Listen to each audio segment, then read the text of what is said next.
Hey, this is Jeremy from MainTakeAway, and today we're going to be talking about Getting Things Done by David Allen. Here's the cover of the book.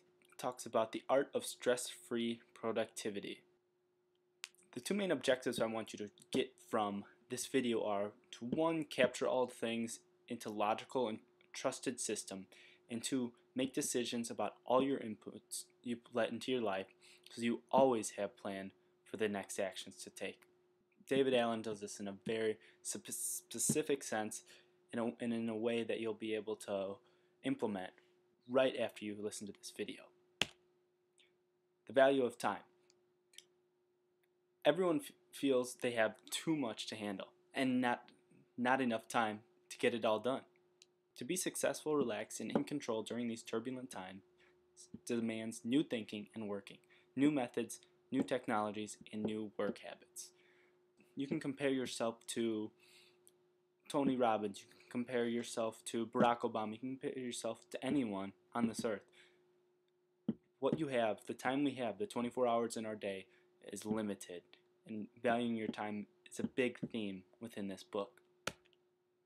Your everyday power. Your ability to generate power is directly proportional to your ability to relax. Clearing your mind and being flexible are key. Anything that causes you to over/underreact can control you, and often does. That's why you have to prioritize and set up a system for yourself to take advantage of this. So learn to control the open loops. If it's on your mind isn't clear. Anything unfinished must be captured. 2. Clarify exactly what your commitment is.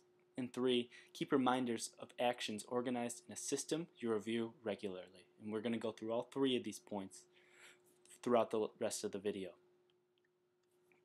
Why are things on your mind? You want it to be different than it currently is, and yet you haven't clarified exactly what the intended outcome is. You haven't decided what the very next physical action step is, and you haven't put reminders of the outcome and the action required into a system you trust. Therefore, your system isn't efficient, so clear your mind. We need to transform all the stuff we're trying to organize into actionable stuff we need to do. Get in the habit of keeping nothing on your mind. There's no reason to ever have the same thought twice, unless you like that thought. But he states time is not the issue. The real problem is a lack of clarity and definition about what a project really is, and what the associated next action steps required are. Clarifying things on the front end when they first appear rather than on the back end after trouble has developed allows people to reap the benefits of managing action. So if you want to dominate your time, you need to first see your priorities, see what projects you have in your life, and organize them accordingly. The stages of our work. 1. We collect things. 2. We process what they mean and what to do about them. 3. Organize the results. 4. Review as options for what we choose to. And then 5. To do.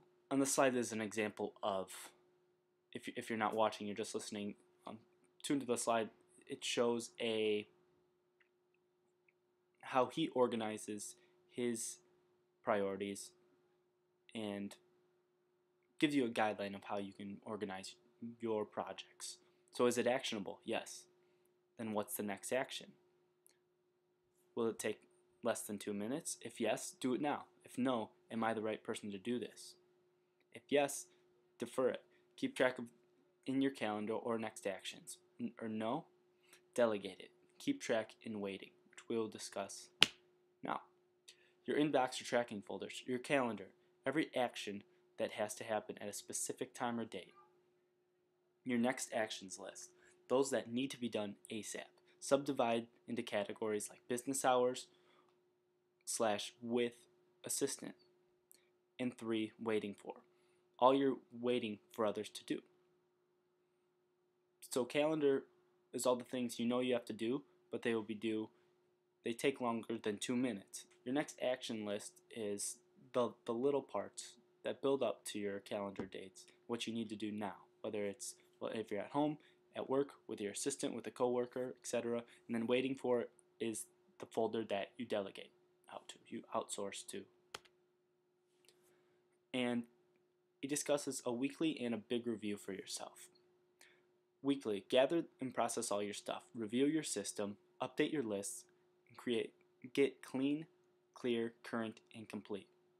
And your big list. It narrows down as you go into life, 3 to 5 year vision, 1 to 2 year goals, areas of responsibility, current projects, and current action. He talks about in the book how having a weekly review is important because it lets you audit yourself and it lets you see what things you can do, but you're not doing because you choose not to do them. You know that they're there, but you know you'll take the actions when your next week starts. So your mind is clear because you know those things are taken care of. And the value of answering why, which I think is a very important question. Many people talk about asking why 5 times before doing something. Why creates decision-making criteria. It aligns your resources, motivates you, clarifies focus, and expands options and opens creative thinking. Other productive insights. Even if the item is not high priority, do it now, if you're ever going to do it at all. Record the date on everything you outsource or hand off to others. As I stated earlier, the weekly review is whatever you need to do to get your head empty again, until you can honestly say, I absolutely know right now everything I am not doing but could be doing if I decided to. On Amazon, this book was rated a 4.3 out of 5 by 780 people. It has a very strict following, and he even has a forum which has about 66,000 participants on it. If you really want to work on your productivity, I'd recommend joining that. If you want to get the book, you can click on the Amazon link below. New books are about $8 and used books go for about $4. And if you learned anything today, share it. Press the like button below, tweet at us, tweet just what you learned, or share a comment with what you liked or disliked about the video. And that's it for the summary for getting things done.